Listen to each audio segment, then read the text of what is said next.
شیشہ اور رشتہ دونوں ہی نازک ہوتے ہیں، مگر ان میں ایک فرق ضرور ہوتا ہے۔ شیشہ غلطی سے ٹوٹتا ہے اور رشتہ غلط فہمی سے۔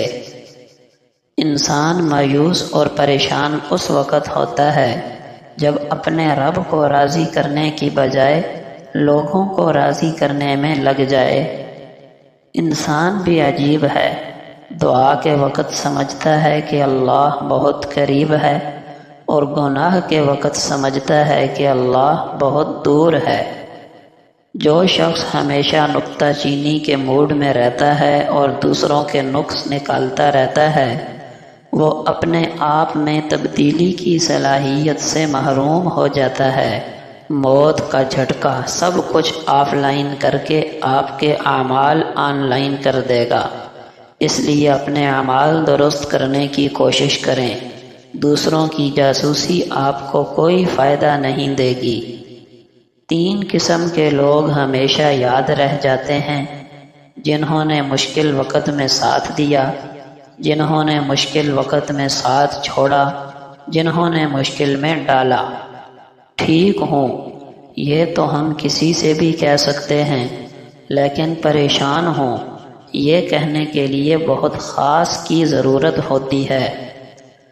یہی سوچ کر اچھائی کر لینا چاہیے کہ شاید کبھی دوبارہ موقع نہ ملے۔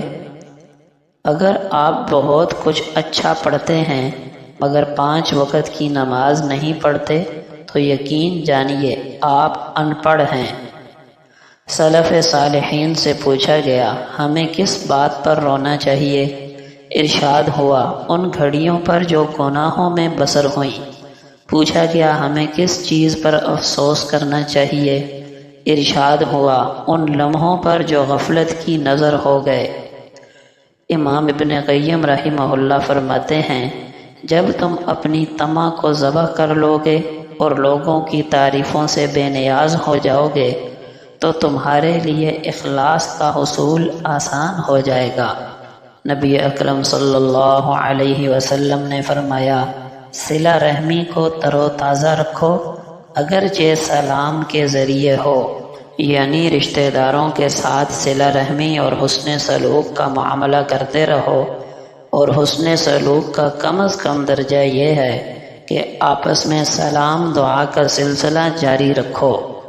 نبی اکرم صلی اللہ علیہ وسلم نے فرمایا، دنیا سے بے رغبت ہونے اور آخرت کی طرف راغب ہونے کے لیے موت کو یاد کرنا کافی ہے۔